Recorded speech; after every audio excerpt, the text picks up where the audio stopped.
millenniumtv.com. Download the Millennium TV app from the App Store to stream our shows anywhere, anytime. Millennium TV.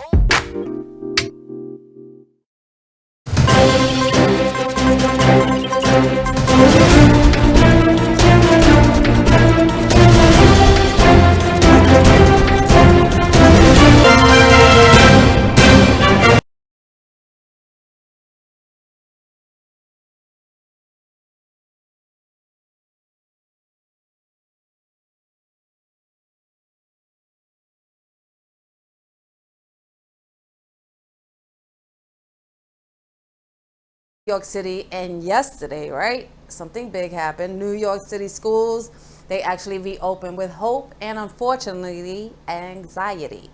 So roughly a million children in New York City were set to return to classrooms on yesterday, Monday. So most of them for the first time since the United States' largest school system closed in March of 2020.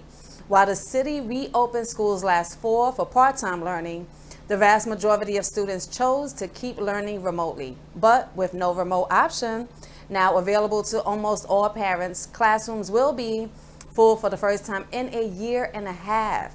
For months, Mayor Bill de Blasio has forecasted that the first day of school to be a triumphant coda in New York City's longest recovery from the pandemic.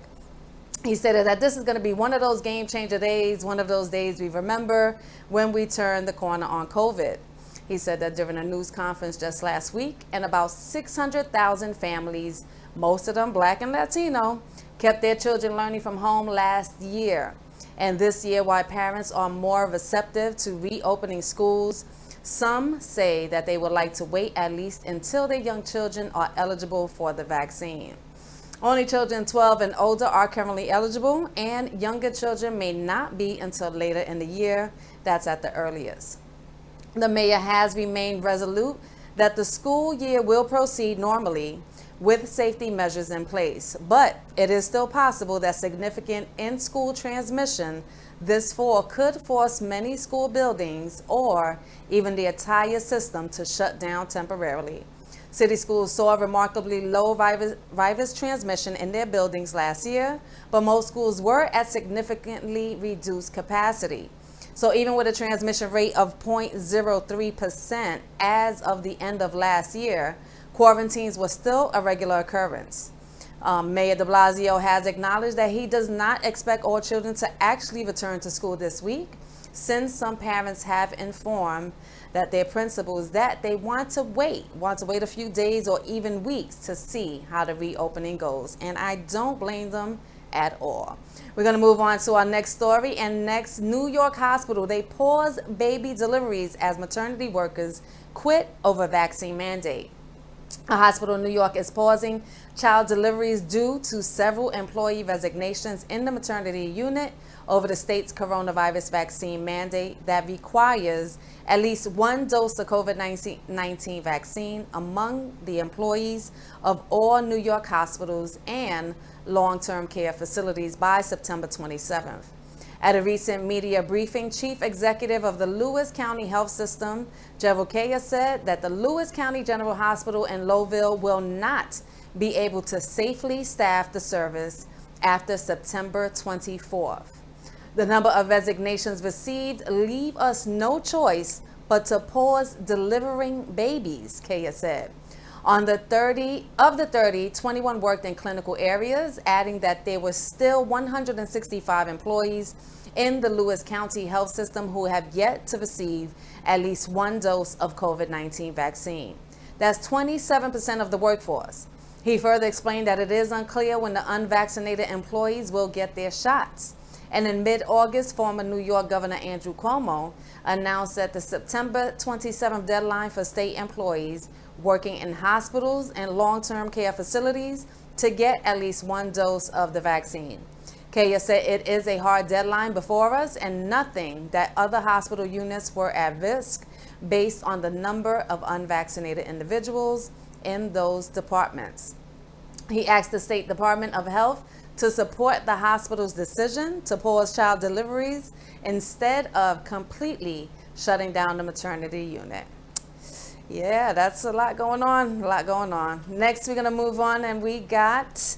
He noted that 30 hospital employees have resigned. Oh, this still is going on into the same story, pardon me. So, including 6 workers at the hospital's maternity unit since the vaccine mandate for healthcare workers was announced last month. 7 others in the hospital are undecided as to whether they get to do that. So we do move forward. New York seeks to move severely autistic clients to secure facility.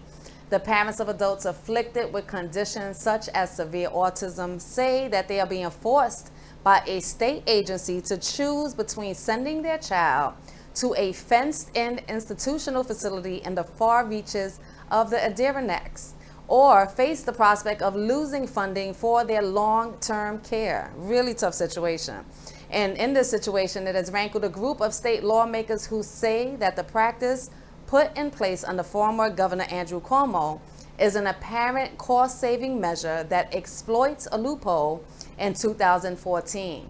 The law designed to give parents due process rights in decisions about long-term care for their children when they reach age 21.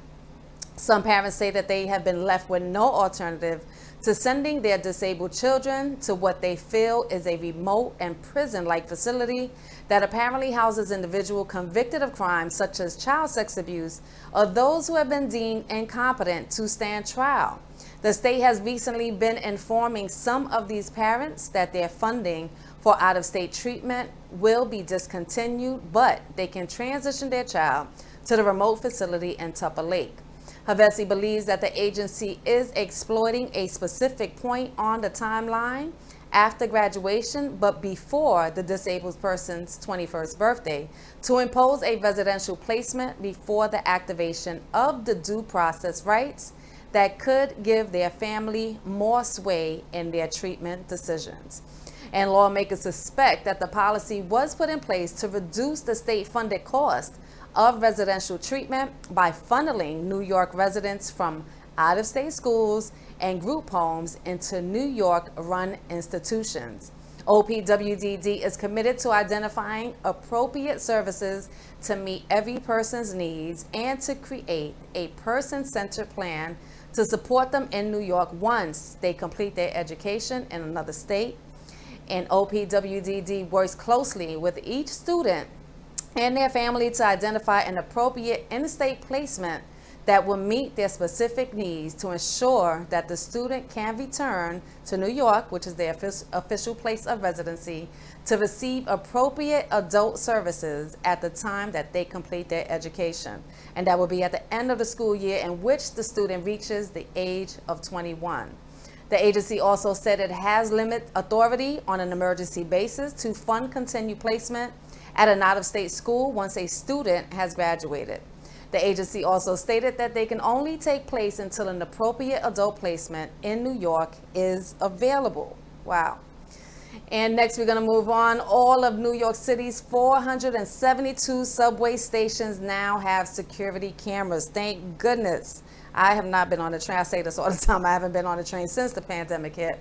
But the MTA has finally installed security cameras at all 472 subway stations in the Big Apple, and the transit officials believe that the surveillance surge is helping drive down subway crime. The last of the around 2,000 cameras installed by the Transit Authority since December 2020 at over 200 stations went in on Saturday. At the Broadway station on the G line, the MTA stated that the arsenal is split 30-70 between cameras officials can access centrally in real time and cameras that are locally recorded. Previously, just 200 stations have been equipped with cameras. MTA Chief Safety Officer Pat Warren said that in an interview, these cameras are not there to watch or invade in any way on the personal experience of our riders, Warren said. But if you are a criminal and we know where a crime took place, we will be able to go to those recordings, find you, and deliver that image to the police so that they can investigate. Warren said that the extra cameras have proven essential for NYPD in capturing subway perps, while the rate of major felony crimes per million riders trended up from June and July to August arrests by NYPD. Transit cops jumped from 3,125 to 3,680 in August. Arrest numbers for those months reflected significant increases from the same periods in 2020, 16 and 29%. The number of arrests have dramatically increased, and part of that is directly attributable to cameras. And you are not anonymous in the subway right now if you are out there trying to prey on our riders.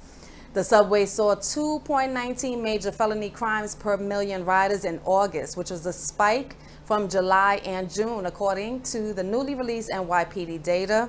And the list of major felonies include murder, rape, robbery, grand larceny, felony, assault, and burglary. Subway crimes have soared amid the COVID-19 pandemic in 2020 and 21 compared to what happened in 2019. And it recorded a comparatively scant 1.47 felonies per million riders. The crime wave came amid record low subway ridership, which has yet to fully recover. Subway ridership was decimated in the early days of the pandemic to 10% pre-COVID levels, and that's according to MTA figures. It has since rebounded to about 2.5 million trips per weekday. That's about 50% of what daily ridership was in 2019. And in our last story, before we go into break, Pop Smoke's gravesite at Brooklyn Cemetery was vandalized, and his gravesite has been vandalized. The late rapper's mausoleum crypt at the Greenwood Cemetery in Brooklyn, New York, was smashed in over the weekend. A spokesperson for NYPD confirms to People that the incident first reported, which was reported by TMZ, occurred sometime between Friday and Saturday afternoon when police were made aware that the estimated damage totals to around $500, police said. No arrests have been made at this time. Pop Smoke was born Bashar Baraka Jackson, and he was shot and killed at the age of 20 on February 19th of 2020 during an alleged home invasion in Los Angeles. But what we're going to do, we're going to go into a quick break, and when we come back, I have a special guest for you in my second segment. I'm Kim Seabrook. You're watching the Good Look in News, and we will be right back on Millennium TV 24. What does a Regis divorce, a Regis bankruptcy, and a Regis personal injury claim have in common? Regis lawyers. Lawyers who care, convenient, affordable, respectful, and experienced. For over 20 years, we have helped thousands throughout the Hudson Valley, New York City, and Long Island. We work 100% for the 99%. For a free consultation with an experienced attorney, call or text us at 212-766-1100. And yes, we speak Spanish.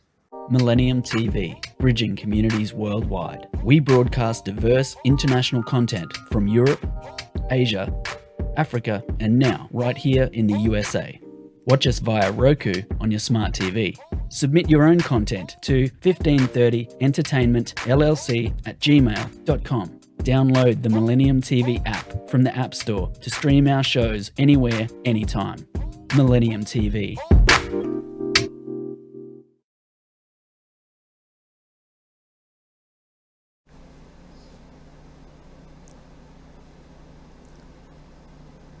And welcome back to Millennium TV 24. You're watching the Good Looking News. I am Kim Seabrook, and I am bringing on a special guest. Her name is Giselle McNabb. She is an author. She is a mentor. She is out there in the world assisting people with foster homes and shelters out in Tampa, from New York City originally. And Giselle, hey. Hey. How are you? Good. Thank you so much for joining us. Thank you and Millennium TV for having me. I appreciate it. Absolutely. So, we brought you on. Someone had recommended you because you are awesome, and we wanted to share this awesomeness with the world because there's so much going on out here that we like to spread good news here on Millennium TV. Yes. But we will go into a little bit of your past as well. So, give us some information. The title of your book is "Find Beauty Within Darkness."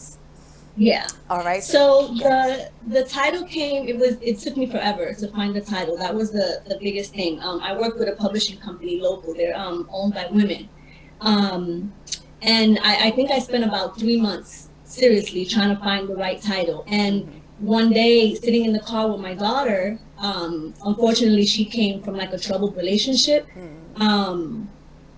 I told her, I said, you know what? I said, you're the beauty from all my darkness. And then that was it. That's where it came from. That's pretty much what it is. She's, I named her Angel, because that's what she is, an angel. And she's like, she makes me forget like all the bad stuff in life. So that's where my title kind of came from. Absolutely. Angel, yes. Well, that is awesome. So how, what is finding the beauty within darkness? I know where it came from as far as what your daughter was going through, but how does that resonate with you and what you've been through as a child, as a teen, even as an adult? So growing up, I was born in New York City, in Chelsea, in New York. My mom had like a troubled past, and unfortunately, I kind of rode that same path with her in my childhood. So we moved around Manhattan, Bronx, you know, wherever we could find a place to stay. So that was the darkness. And then from there, my mom, you know, was arrested and wound up doing some time in jail. And then we were kind of foster kids, living with my grandma, but foster kids. It was a little weird. So I just kind of grew up in that path. So when I became a teenager, of course, I was troubled, making dumb choices, you know, young and dumb. Right. And so it was just like one mistake after the other, one darkness after the other. And that's what I call it, the darkness. And just years later, moved to Tampa. I want to say I left New York, I think it was 2001. Arrived in Tampa, and everything was just history. I mean, even though I was still going through hard times, it just gave me another look at life. And then had another baby, went back to school, went to college, and just kind of found myself, because I knew that I always had something in me. I just needed to find the right place, like the right atmosphere to kind of bring that out. So that was my purpose, the purpose of writing it was just to say, hey, I know you've been through stuff, but there's ways of getting out. There's ways of making yourself, feeling better inside for yourself, not for anybody else. Absolutely. So how did you, all right, so I know the book is made for others, but what was that key point? I know you moved to Tampa, but was there something in particular that said, you know what, I see something so much better in me that I need to change? Besides the environment, was there a specific incident or maybe something that occurred? I don't want to say incident. When I was young, there was certain times in my life when I lived with my grandma, which was my father's mother. And the time that I lived with her, it was like a totally different life. She was stable, you know, working family. I had my own room. I traveled, you know, to different places. So the life was totally different. So I went from, you know, living in different places with my mom, and then when my grandma would, I want to say, rescue me, my life was totally different. I was like a princess. So I always had that, like that person or who she wanted me to be. And, you know, it just kind of takes a lot, because sometimes you fall into that belief where this is my destiny, this is who I'm supposed to be, you know, I'm just screwed up, you know, society makes you feel like crap. So that your mentality kind of stays there. So that beauty was always in me. It was just finding that right time to like bring it out. Absolutely. And so maybe can you give us 3 key points in your book that could help somebody else that may be in that darkness? I want to say childhood trauma, because that will destroy your entire life if you allow it, right? Right. So people that have good thing, right? If you allow it, if you allow it, right. So I'm focusing a lot on young adults, right? Young girls, especially those that are like in foster homes, maybe college, that are even trying, but that have that baggage of that childhood trauma, to try to enlighten them. And then also as you get older, you kind of fall in these bad relationships, you know, domestic violence, you know, sometimes drugs, sometimes addiction. It's huge now on the sex trafficking, all this stuff. And some of that really does come from your upbringing, from your childhood. Right. And it's really just coming out of that shell and really knowing that there's a place for everyone here. It's just how you approach it. So do you think that forgiveness is a major thing? Because a lot of times when people are dealing with that trauma, they're always blaming the parents. And yes, I know that that's where it comes from, right? But there's some point in your life where you have to say, okay, it's not my mother's fault anymore. I just made that decision, not my mother. You understand? So how can we like encourage that forgiveness part. Yeah, that's actually huge. That's a good point, because for many years I lived on that crutch. I'm like this because of my mother. I'm like this because of my mother's decisions. And it just stayed like that. That was just the excuse for everything that I did. And yeah, it does play a big part, but it does get to a certain point in life where you become an adult. I mean, even children that are raised in good families at some point have to move on and become an adult, right? And make their own choices. So that's when you have to figure out who you are. And there's this thing that I have read, and it said you have to kind of parent yourself again, and start to feed what you wished you had as a childhood. Even as an adult, you can do that. And that starts from education, your physical appearance, the people that you surround yourself with, the places that you live, the relationships that you have. And the biggest thing is learning how to say no. And that was my, I was a people pleaser. I just wanted to please and just make the world a happy place, So, but yeah, and then saying all that yes to everything else, you're saying no to so many things to yourself, whether it's your personal growth, your personal time. There's a lot of things. So yeah, that was a valid point. How do you how does one be different with their children? Because how do we break the cycle? Sometimes I feel like I'm a little too hard on my kids, because I don't want them, like I say, to make the same mistakes that I make. So I kind of for example, I don't think my children can survive in the streets of New York. They won't. Because I protected them so much, that I felt like I needed to give them just a little bit more of, how do I say that? Like survival life. They're good kids, they are. But yeah, that's so all right. But I know what you did, but how do you break the cycle besides being overprotective? Let's just say somebody who's still in New York City. What would you give an advice to, let's say, someone who's pregnant right now and is scared because whatever they went through with their mom, they feel like they're going to be a terrible mother. What advice would you give them in making sure that they could break that cycle?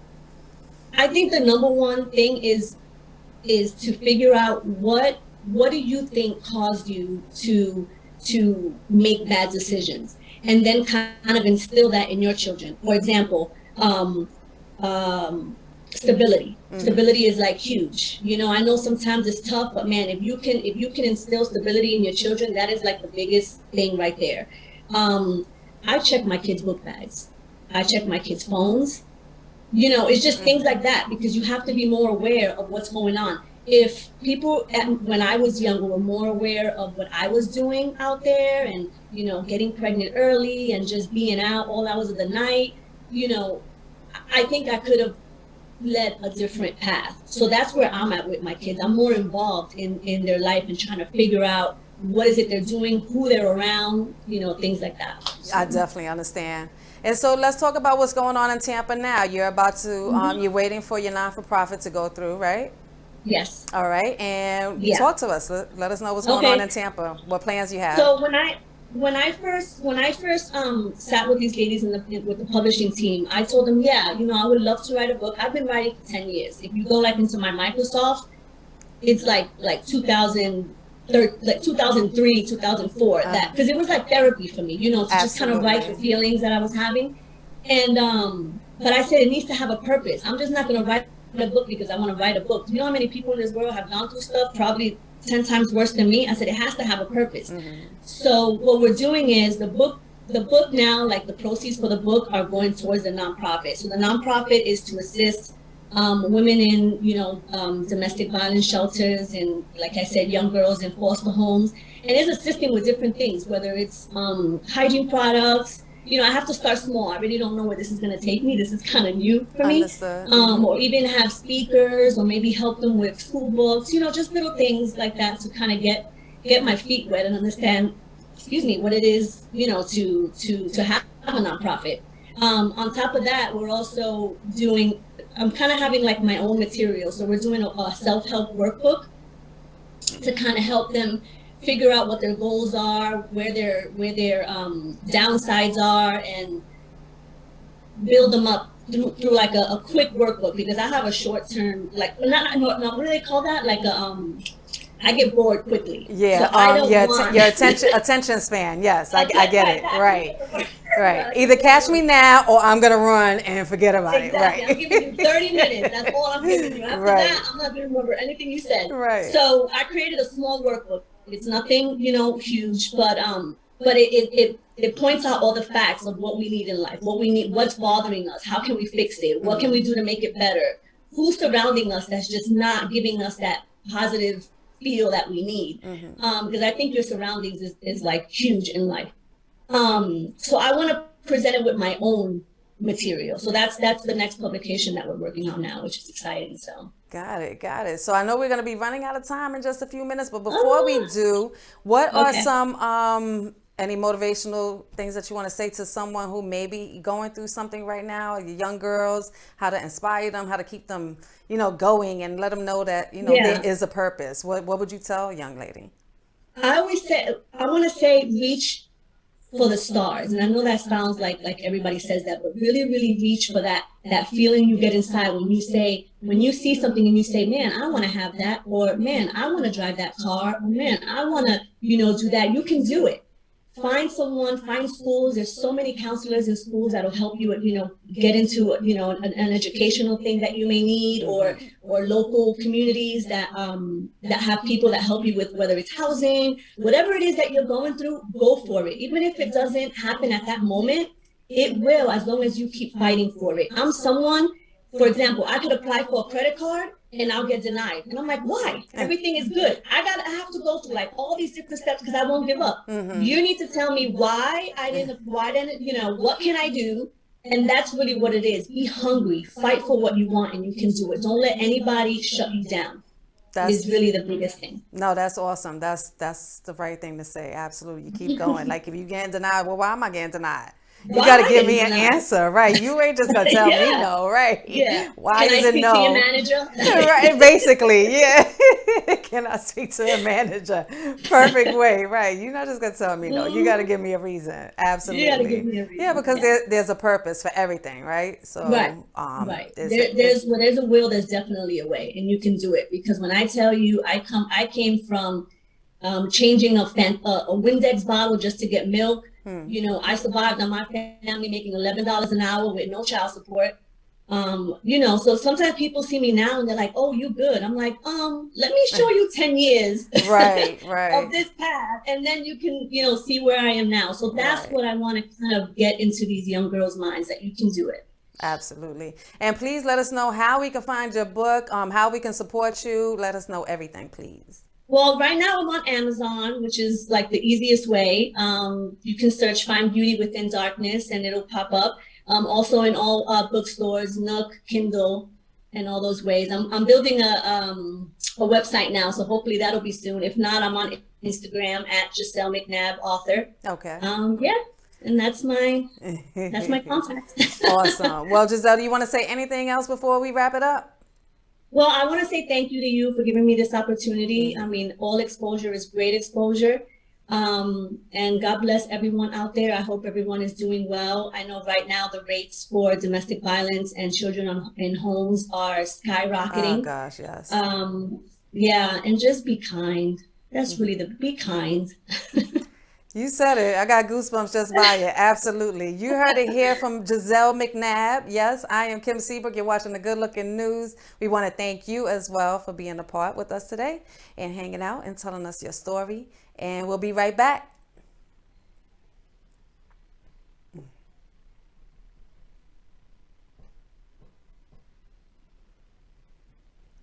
I'm just waiting for them to get us into the commercial break, right? We'll be right back on Millennium TV 24.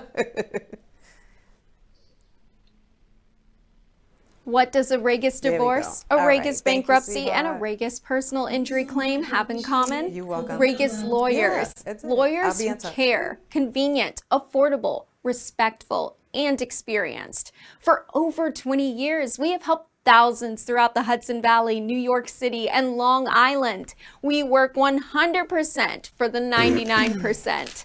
For a free consultation with an experienced attorney, call or text us at 212-766-1100. And yes, we speak Spanish.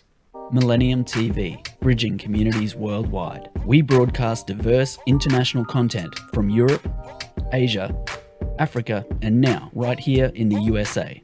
Watch us via Roku on your smart TV.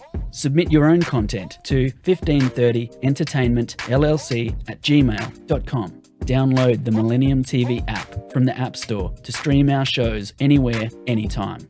Millennium TV.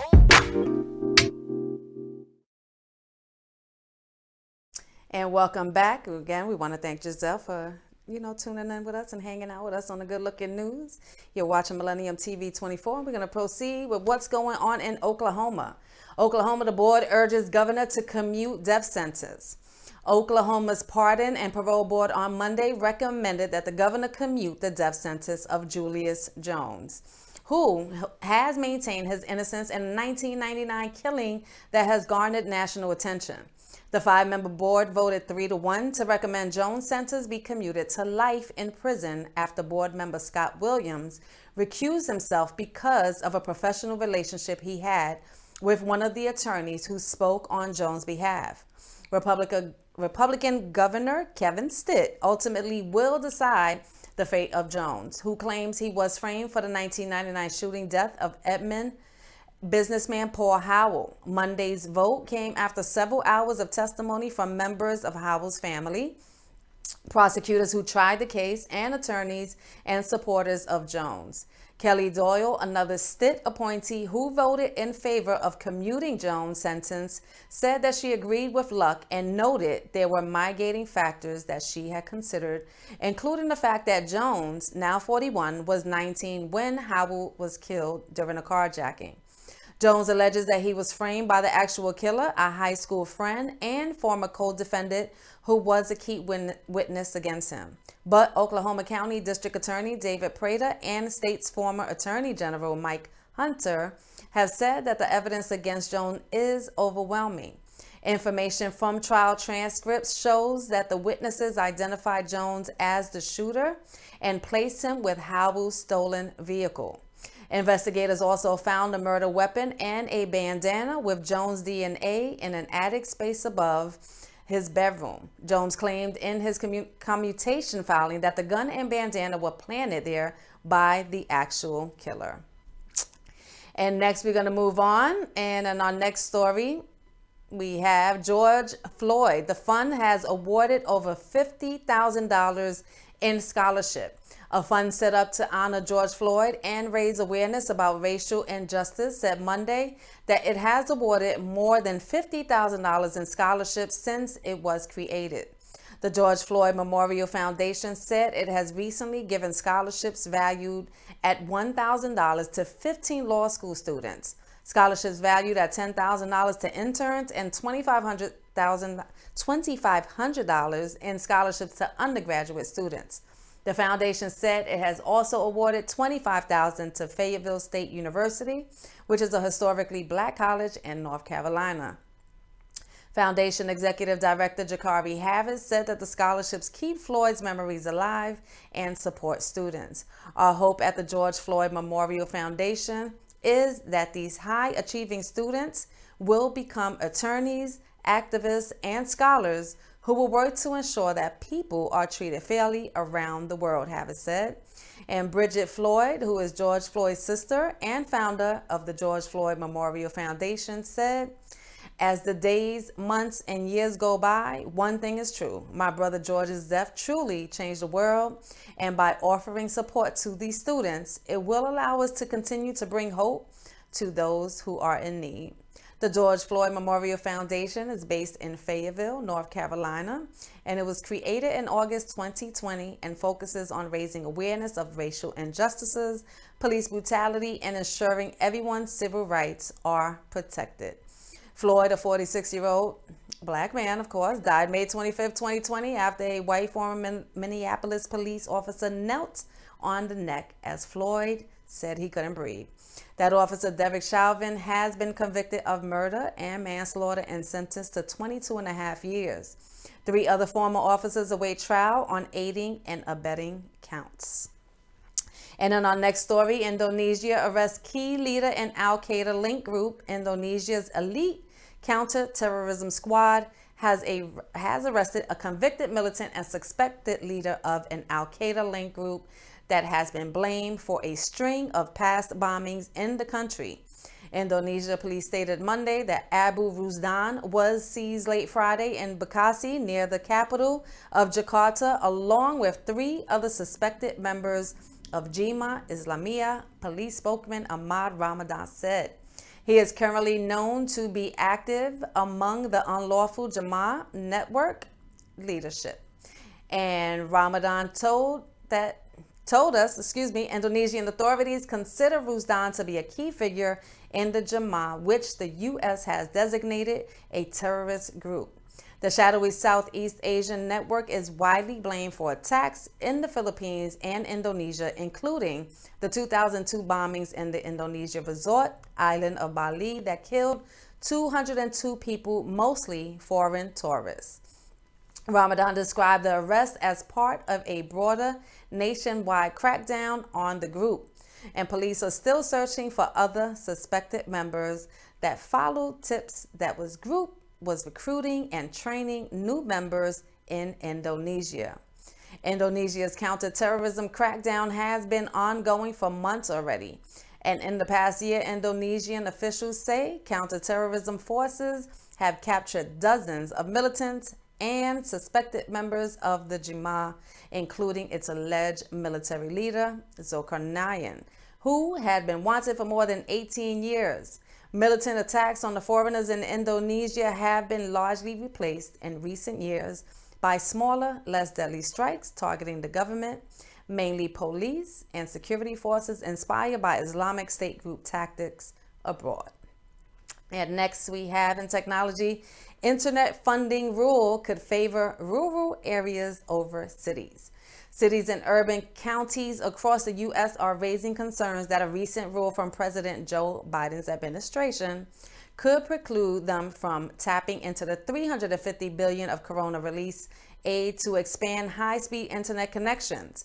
Biden has set a goal of delivering fast, affordable internet to every American household.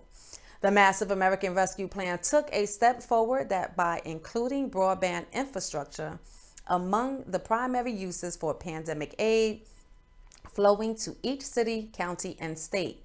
But an interim rule published by the U.S. Treasury Department has narrowed the broadband eligibility, and it focuses on areas that lack reliable broadband, which connects devices to the internet through a cable or data line at download speeds of at least 25 megabits per second and upload speeds of at least 3 megabytes. But that threshold ensures funding for remote rural areas that have slow or no internet service, and it matches the definition of broadband set by the Federal Communications Commission in 2015. But cities contend the eligibility mark overlooks the reality of today's internet needs. And though most cities already have broadband available, the speed still might not be fast enough to handle multiple people in a home trying to work, study, and stream entertainment simultaneously, a common scenario during the coronavirus pandemic. The price also can be more than lower income residents can afford. Several cities, including Washington, Los Angeles, Milwaukee, and San Antonio, have submitted public comments to the Treasury Department that is urging it to loosen the eligibility standard for spending pandemic relief money on broadband. Some want the Treasury to define underserved areas as anything less than download and upload speeds of 100 Mbps. That would increase the number of locations eligible for funding from about 11 million to 82 million households and businesses nationwide. And again, that's according to a study conducted for Americans Communications Association, which represents small and medium-sized internet providers. And we're going to close this out. Oh, no, actually, I'm sorry. I do have one more story. Tennessee state senator's trial is on theft charges begin. A jury was selected Monday in the trial of Tennessee state senator charged with stealing more than $600,000 in federal funds received by a healthcare school that she directed, and using the money to pay for her wedding and other personal expenses. State Senator Katrina Robinson was charged in July 2020 with wire fraud and theft and embezzlement involving government programs after the FBI searched the school and her home. She has pleaded not guilty. A 12-person jury was chosen for the trial, which could last about 3 weeks. Opening statements were set for Tuesday. U.S. District Judge Cheryl Lippman said that Robinson, a Memphis Democrat, was elected to the General Assembly in 2018. She was accused of stealing funds from federal grants slated for the Healthcare Institute, which provides training for jobs in the healthcare field. The school, which Robinson founded, received more than $2.2 million in federal grants from the U.S. Department of Health and Human Services. So from 2015 through 2019, Robinson used more than $600,000 in grant money to pay for personal expenses such as her wedding and honeymoon, a 2016 Jeep Renegade for her daughter, travel and entertainment for her family, and an event for her state Senate campaign. She also used the money to pay for legal fees for her divorce, home improvements, and a snow cone business operated by her children, prosecutor stated. Robinson also paid herself $169,134 more than she was allowed to under salary amounts permitted by the federal grant. She also gave herself $54,000 of her personal retirement account, and prosecutors stated that Robinson's attorney, Janika White, said Robinson will be vindicated. Robinson said in July 2020 that she would fight the charges. If convicted, Robinson faces a possible sentence of up to 20 years in federal prison. Robinson would be up for re-election in 2022. Robinson also faces federal charges in a second case related to an alleged tuition payment fraud. She has pleaded not guilty in that case. And we're going to close it out with some tips on how to overcome writer's block. I just wanted to do this. We had 2 authors this past week. So let's give some insight and some tips on how to overcome writer's block. Helpful tips. If you ever been afflicted with writer's block, I know I have, you'll know it's no laughing matter. It can impede your writing for days, weeks, or even months. Yes. And while it's tempting to just ignore the problem and hope that it goes away, writer's block is one of those pests that require active extermination. So 1, let's develop a writing routine, right? Author and artist Twyla Tharp once wrote, "Creativity is a habit, and the best creativity is a result of good work habits." So that might seem counterintuitive to some, but isn't creativity something that naturally ebbs and flows, not something that you can schedule? But the truth is, if you only write when you feel creative, then you're bound to get stuck in a tar pit of writer's block. The only way to push through is by disciplining yourself to start creative writing on a regular schedule.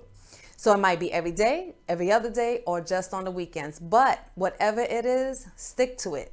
2, use imperfect words. A writer could spend hours looking for the perfect word or phrase to illustrate a concept. You can avoid this fruitless and block endangering endeavor by putting, in other words, and simply writing that you're thinking, whether it's eloquent or not. You can then come back and refine it later by doing a Control F, search for in other words.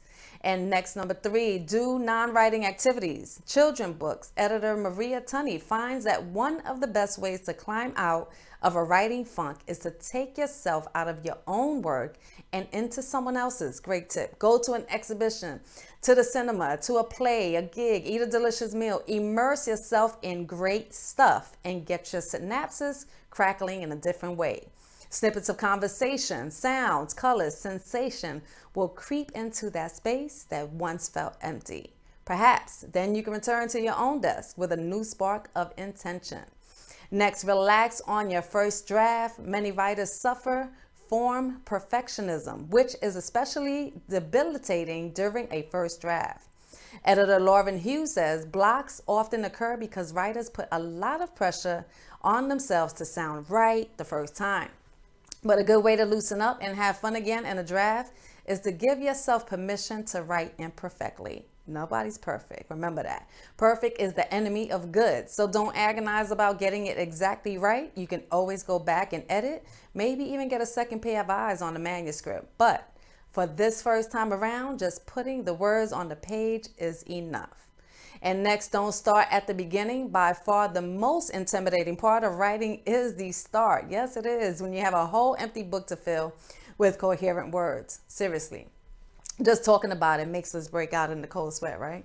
So instead of starting with the chronological beginning of whatever it is that you're trying to write, dive into the middle or wherever you feel confident.